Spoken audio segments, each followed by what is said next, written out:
سنو سنو اللہ کا کلام کیا کہتا ہے، اٹھو اٹھو قرآن کا پیغام کیا کہتا ہے۔ سنو سنو سورہ کہف کی تفسیر کا سلسلہ جاری اور ساری ہے۔ آج انشاءاللہ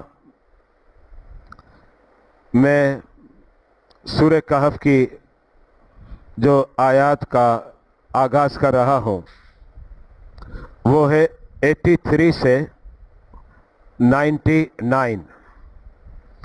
یہ ٹوٹل آیات ہیں 17، اور انشاءاللہ 17 آیات کی تفسیر آپ حضرات کے سامنے پیش کی جائے گی۔ اللہ رب العزت مجھے کلمات حق کہنے کی توفیق عطا فرمائیں، اور کلمات حق کو سننے کے بعد عمل کرنے، قلب و جگر میں بسانے، مزید آگے پہنچانے کی توفیق رفیق عطا فرمائیں۔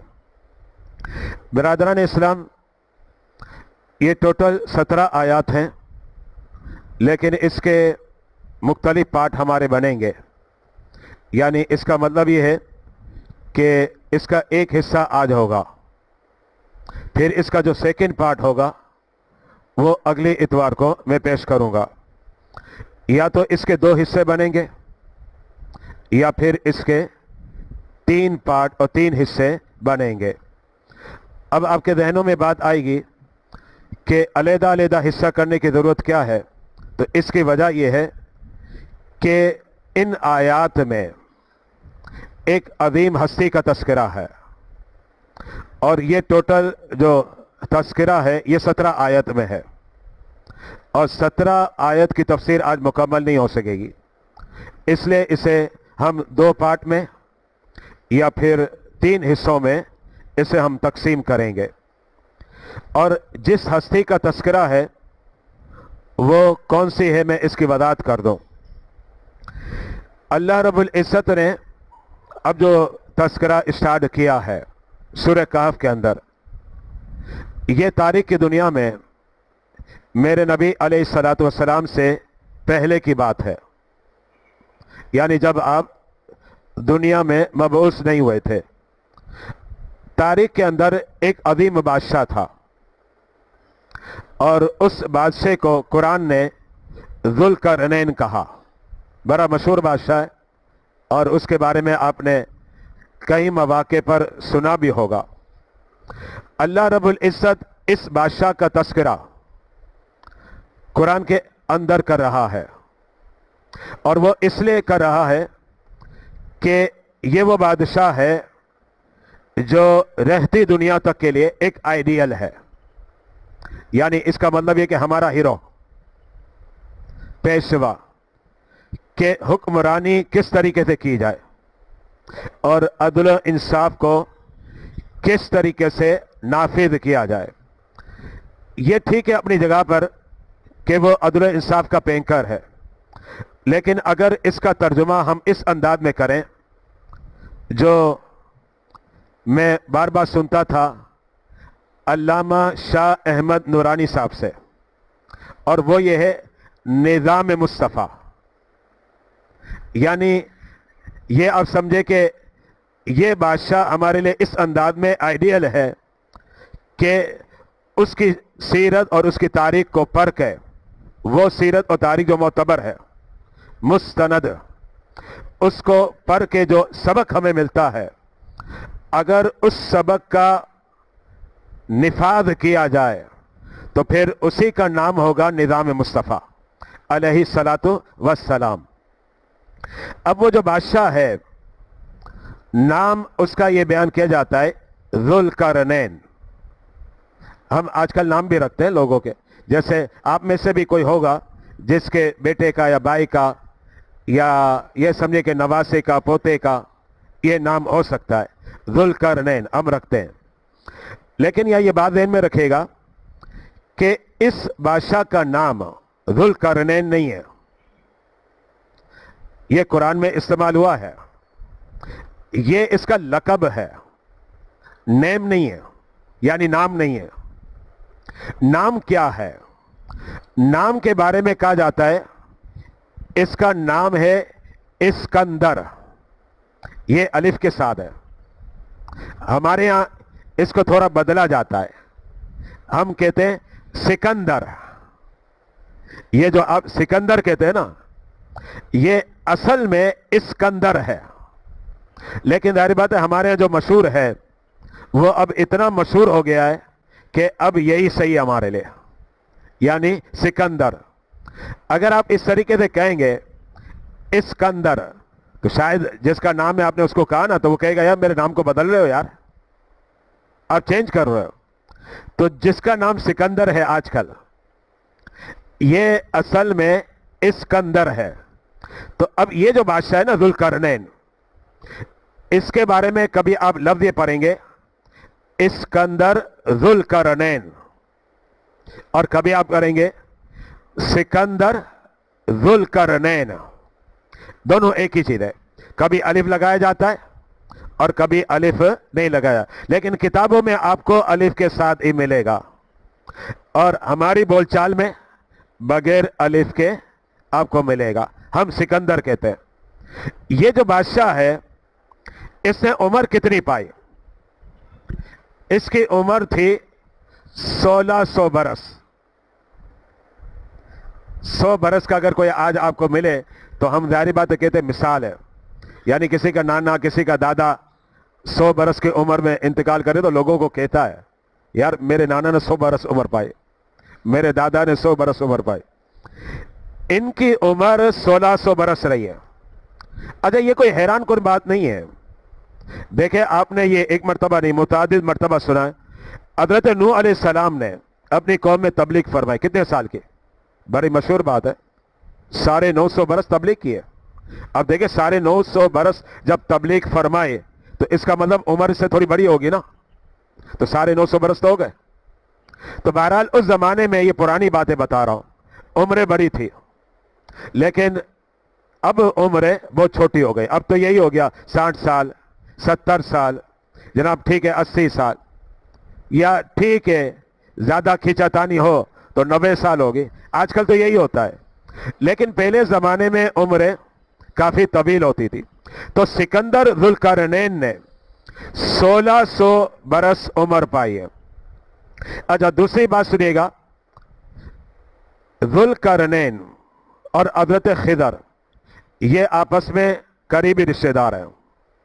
ابھی جو واقعہ چل رہا تھا نا حضرت موسیٰ علیہ السلام اور حضرت خضر کا، تو ان میں جو حضرت خضر ہیں یہ اور ذوالقرنین یہ بہت قریبی رشتہ دار ہیں، خالہ زاد بھائی ہیں، جس کا مطلب یہ ہوا کہ ذوالقرنین کی والدہ اور حضرت خضر کی والدہ یہ بہنیں ہیں، یہ خالہ زاد ہیں۔ اور یہ بات بھی ذہن میں رکھے گا کہ حضرت خضر جو ہے نا یہ ذوالقرنین کے وزیر تھے، ان کے دربار میں حضرت سیدنا خضر علیہ السلام۔ اور حضرت ذوالقرنین کو اللہ نے بادشاہت کے حوالے سے جو مقام دیا، آپ نے سنا ہوگا کہ دنیا پر 4 افراد نے ایسا راج کیا کہ ساری زمین پر ان کی حکومت رہی۔ یہ ٹوٹل 4 ہی گزرے ہیں، ورنہ ایسا ہوتا ہے کہ زمین کے کچھ حصے کا حاکم کوئی اور ہوتا ہے اور کچھ حصے کا حاکم کوئی اور ہوتا ہے۔ جیسے آج کل ہے پاکستان کا حاکم علیحدہ ہے، امریکہ کا علیحدہ، چائنا کا علیحدہ، افریقہ کا علیحدہ وغیرہ وغیرہ، سعودیہ کا علیحدہ ہے، دبئی کا علیحدہ ہے۔ لیکن 4 بادشاہ ایسے گزرے ہیں کہ جہاں تک انسان کا وجود تھا اور انسان کی آبادی تھی، جس کو آپ آسان لفظوں میں کہیں شرق سے لے کر غرب تک اور شمال سے لے کر جنوب تک، وہ ایک ہی بادشاہ راج کر رہا تھا۔ ان میں 2 جو ہیں وہ تو غیر مسلم ہے، یعنی نان مسلم۔ ایک کا نام ہے بخت نصر، بدبخت تھا یہ، متکبر، اور دوسرا وہ ہے جو حضرت سیدنا ابراہیم علیہ السلام کے سامنے آیا، اور وہ ہے نمرود لعین۔ یہ 2 بدبخت ہے۔